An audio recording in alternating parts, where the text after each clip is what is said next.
Again, congratulations, Mency. Thank you for the friendship and thank you for supporting the Philippine Embassy's work and events throughout the years. I hope that this exhibit will be followed by many more, and I wish you and everyone here a good night. Thank you.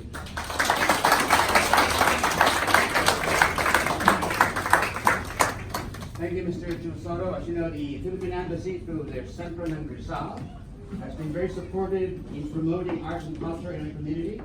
And we are delighted that we can continue to partner with Centro ng Rizal, which is really the cultural arm of the Philippine Embassy that has promoted and work in partnership with different cultural groups in the community. Before I introduce the woman of the hour, let me just say a few things about Mabuhay and Mency. You know, Mabuhay is such an organization that is really the envy of many other organizations because they not only have existed for a long time serving the community, it's a family organization where they involve their children. I think 3 or 4 generations perhaps, right?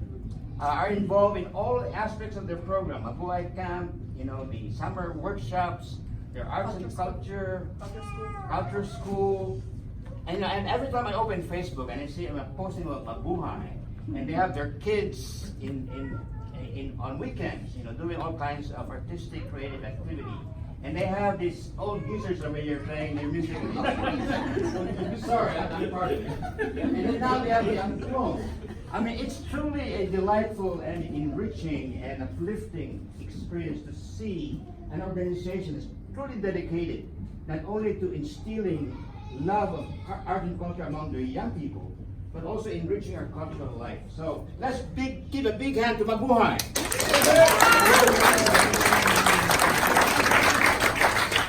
Again, about Mency, before I call her, what can you say about this woman? I mean, we all aspire to be like her when we all grow up, right? And I'm still aspiring to be like her when you grow up. I mean, look, she retired at 63, right? Was it 63 years old? And her first exhibit was 2 years ago. 2 years ago. 2 years ago, right? At 68. And it was amazing. She never touched a brush before. Can you imagine? I never touched a brush before, and all of a sudden, after a few lessons, all that passion, all that beauty, all that art just came out, and you can see the handwork in this room. Right? So we're very proud of you, Mency. And you know, when I was standing there watching one of these very favorite of mine, I was reminded of Leonard Cohen, the songwriter. He said, when you behold a work of art, it opens up the cracks in you. And through those cracks, the light shines through. And I hope that this experience tonight will open your cracks inside so that the light will shine through. Especially in this time of darkness and despair, let's be awakened, let's be amazed, let's be curious, let's be artistic and creative like Mency. Ladies and gentlemen, Mency Hurst.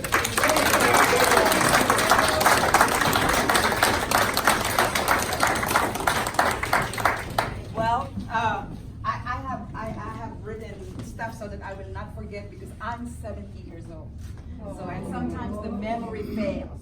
So for someone who picked up a brush for the first time when she was 63, this is huge. This evening is huge. I'm 70 now. So 2 solo exhibits in 2 years. I wouldn't even dream it. So this evening is made sweeter with your presence, all of you here. You know, my classmates from the Bowie Senior Center, my friends from Gallaudet University, my friends from Mabuhay Inc., my family, my husband. Where's my husband? My husband right there. So the theme of the exhibit is offerings. Okay, offerings. Gifts, contributions, sacrifice.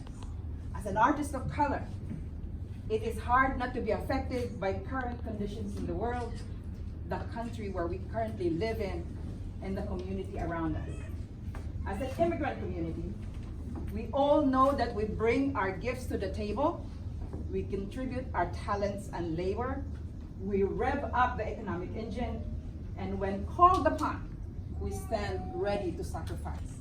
These are our offerings. I hope I capture them in these campuses. I have adopted the theme Art with Heart as my tagline.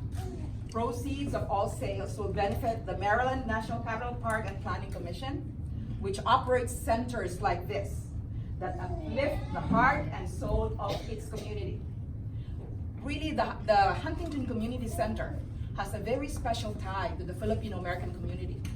When we first started our Mabuhay Culture School, we held classes here before we moved on to Greenbelt Community Center and then moved on to where we are right now at the College Park Community Center. This is where the great Pasita Abad came and showed the children how to do her artwork. And their pieces became part of her exhibit, The Artist and the Community, at the National Museum for Women in Washington, D.C. So Pasita has been an inspiration for me. So it also benefits Highbridge Foundation, Inc., which allows young people, underrepresented, to pursue higher education. And especially our beloved organization, Mabuhay, Inc., which is a grassroots community organization that not only promotes Filipino culture, but also champions harmony in our diversity. So I want to say a brief thank you to David Anderson and his staff here at the Huntington Community Center for allowing me to use the space again. And to Amber Matthews, the Center's Artistic Director. Amber, she spoke earlier, for all her help in the installation, her hand-holding, support, emotional and otherwise. I could not have done this without her. Thank you, Amber.